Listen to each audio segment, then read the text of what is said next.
Madame, mademoiselle, monsieur, bonjour et bienvenue dans cette émission où nous poursuivons notre rencontre avec l'abbé Éric de Beuquelard, vicaire épiscopal en charge du temporel dans le diocèse de Liège en Belgique. Éric de Beuquelard, bonjour. Oui, bonjour Philippe.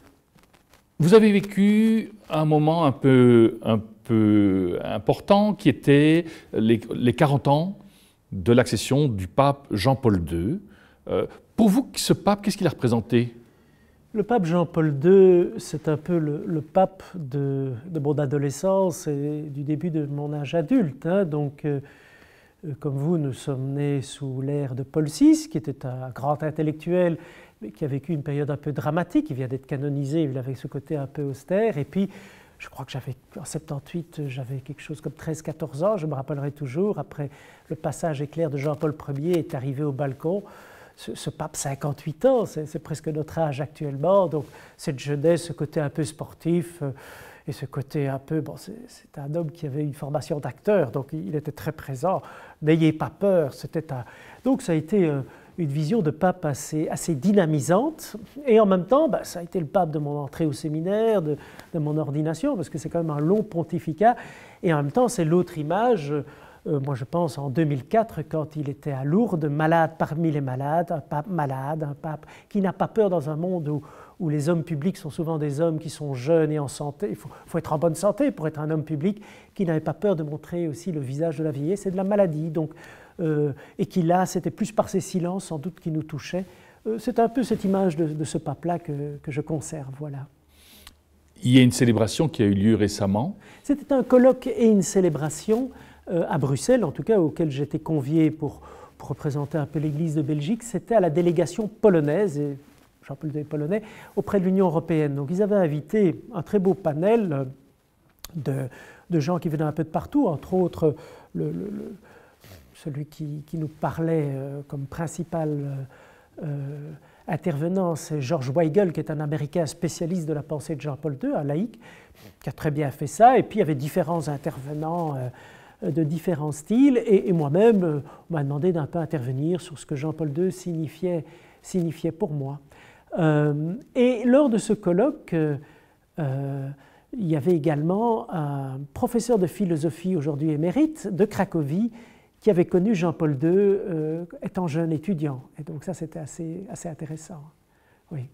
Il est venu me trouver à la pause, et il s'appelle Karol Tardowski, et il nous a raconté un peu qui était Jean-Paul II pour lui. Il dit, mais nous, c'était l'oncle, on l'appelait l'oncle. Donc, je faisais partie de ce groupe de jeunes universitaires, on faisait de l'alpinisme avec lui, on faisait du kayak avec lui, et puis il a été nommé évêque.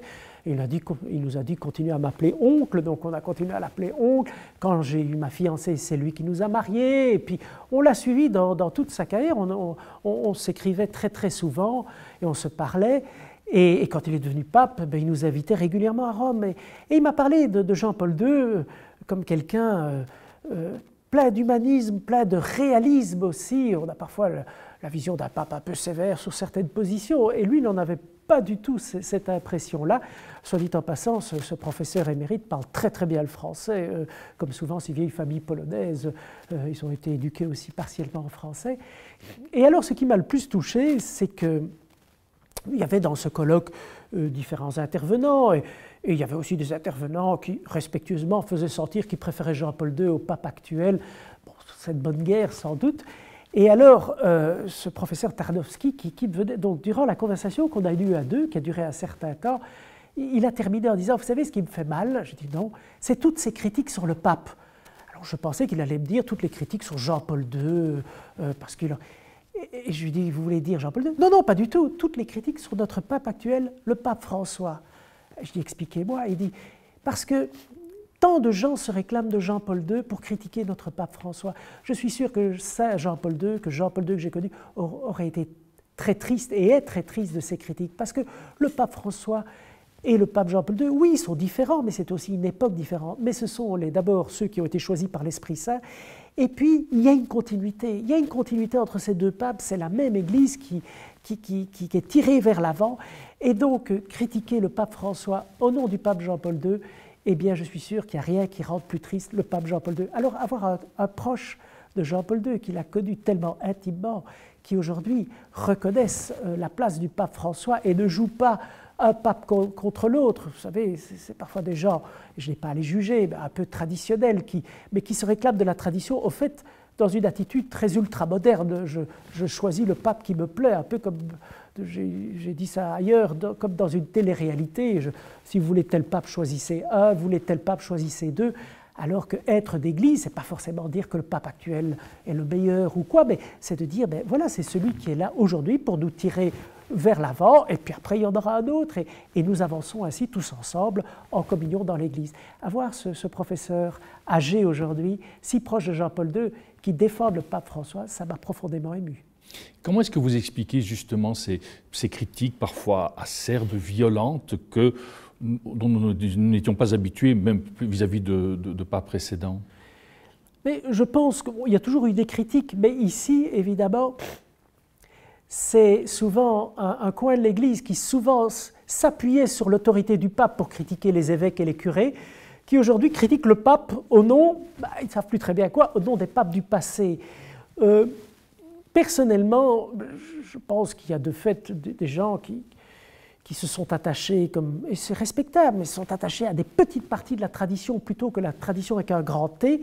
Et comme on les bouscule dans leurs petites certitudes, ils se disent c'est plus mon Église. Alors que l'Église c'est beaucoup plus large que ça. Et puis, je sais que ça les met très en colère quand je le dis, mais je le pense sincèrement. Ces personnes qui se réclament de la tradition, au fait, comme je le disais il y a un instant, sont dans une attitude ultramoderne. L'ultramodernité, c'est la télé-réalité. Je choisis un, je choisis deux, je choisis trois. Et quand je les entends parfois parler, ces grands critiques, c'est si vous aimez Jean-Paul II, tapez 1, si vous préférez Pie XII, tapez 2, si vous voulez dégager le pape François, tapez 3. On se fait son Église à la carte. Alors qu'être d'Église, c'est pas pour ça qu'il faut être d'accord, surtout avec le pape François. Il a ses limites, comme avait Jean-Paul II, comme avait Benoît XVI, comme avait Pie XII. Je veux dire, ils ne sont pas infaillibles en tout, les papes. Mais ils sont simplement la porteurs de quelque chose.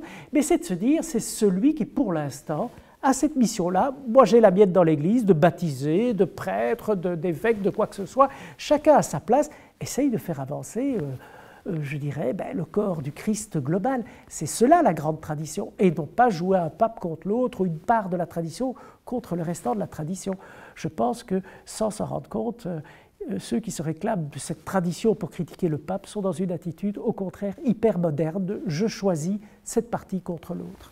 Et quand vous parlez de cette tradition, est-ce que c'est vraiment la tradition qui se réfère? Est-ce que c'est la tradition ou bien c'est une tradition récente du 19e siècle? Évidemment, mais je dis, quand on parle de la tradition tradere, je ne ferai pas l'insulte, donc c'est ce qui est transmis, donc ça remonte quand même à 2000 ans.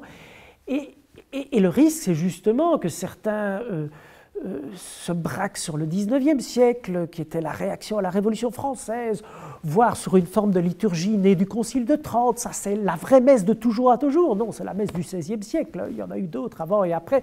Et à la limite, la messe qu'on célèbre avec Vatican II a des aspects beaucoup plus traditionnels, parce que certains de ces canons remontent au IVe siècle et sont plus anciens que le canon romain. Mais quoi qu'il en soit, la vraie tradition, comme je dis souvent, la tradition, c'est comme le terreau dans lequel on peut prendre racine et s'élever vers le ciel. Ça ne peut pas devenir le béton qui fait que plus rien ne vit, que tout est figé. Nous sommes tous des images vivantes de la tradition. Nous avons été un fœtus, puis nous avons été un nouveau-né, un bébé, un enfant, un adolescent. Le cardinal Newman, le bienheureux Newman, qui est un des penseurs auxquels je me réfère, dit « Pour rester le même, il faut changer ». C'est-à-dire, nous sommes restés les mêmes parce que nous avons passé notre temps à changer et notre corps continue à changer pour que nous restions le même. Le jour où on ne veut plus changer, c'est qu'on est mort. Eh bien, la tradition, c'est la même chose. Pour rester la même, il faut qu'elle évolue, qu'elle garde son patrimoine génétique, qui est le trésor de la foi, mais qu'il faut qu'elle évolue. Et cette façon de s'attacher à une partie figée, de se dire « c'est ça, l'Église de toujours à toujours », au fait, c'est la sclérose, c'est la mort. La vraie tradition, c'est celle qui dit « je change pour rester le même », comme le disait le bienheureux cardinal Newman. Éric de Beuquelard, merci beaucoup d'avoir pris le temps de passer ces 6 émissions avec vous dans le cadre de ce magazine, et peut-être nous aurons l'occasion de vous retrouver lors de prochaines publications. Merci à vous en tout cas.